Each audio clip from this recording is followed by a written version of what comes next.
My name is Nancy Jane Bazanchuk. I was actually born Nancy Jean. I'm an adoptee. Um, I live in Chicopee, Mass, but I grew up in Agawam, Massachusetts. I had a young set of parents. They were 23, 22, 23 years old.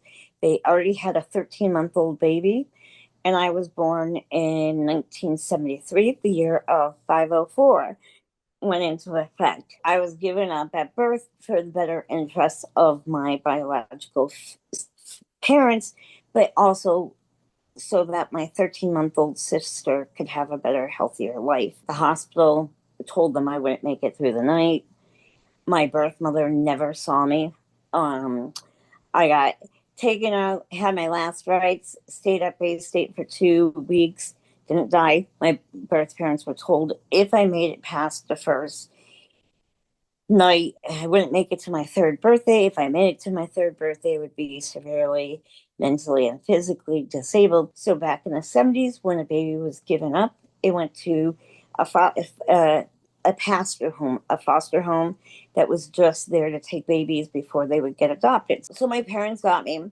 The age of 3, we were going after my open heart surgery. My mother was driving me and my social worker for my checkup, and the social worker asked my mom at the time, my foster mom at the time, Joyce, have you ever thought about adopting one of the children? Would you be considered adopting a Nancy? And my mother was like, wait a minute. She had to pull over because she was so excited because she was not, she didn't think she could. And after having her me for 3 years, going through open heart surgery, several leg operations, partial amputations, bloody noses. At that point, she was like, yes. So finally, in college, I had this woman who followed me around, and she worked part time. She was a student and worked part time in the office for students with disability. She had a wheelchair. She used a wheelchair. I remember seeing her, and she'd come up to my in the elevator. And I'm going to take off my glasses because it's better to give you she get in the elevator and she's like, "Hi, Nancy." And now she grew up in the same town as me, and I give her this look like, "I, why are you talking to me, lady?" And I give her that attitude, and she'd be like, I was like, "Hi." And so I started avoiding her sections of the schools, not knowing that she had my schedule. So I would get into the elevator. I actually started avoiding her building, going into another building, taking the elevator up in that building to skip her floor and go to another building. And she would get in the elevator and would catch me on the way up. And I would be in the elevator like, oh my gosh, like, what do you want? And she's like, "Why don't you come play basketball with me?" I'm like, "No." "Do you want to come tennis with me?" "No." I'm like, so finally, after a year of this lady chased me one day we're in the elevator, and I go, "Listen, lady." And she goes, "Do you want to come play basketball with me?" I was like, "Listen, if I come to basketball with you, will you leave me alone?"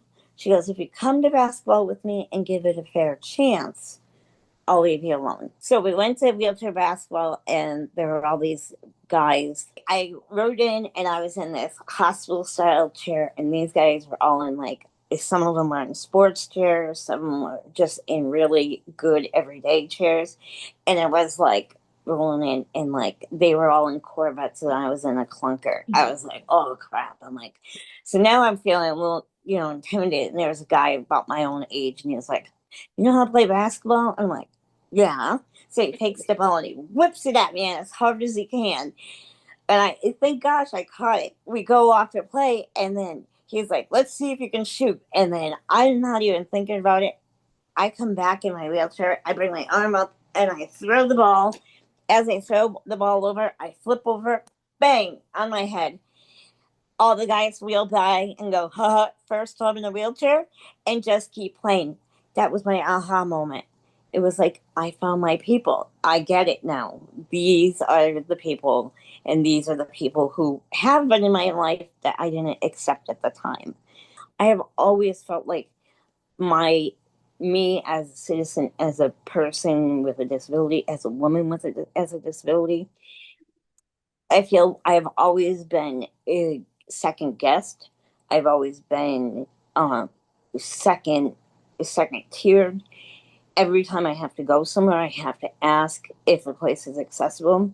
I think people underestimate what people with disabilities can do, what they are doing currently, and what they have always done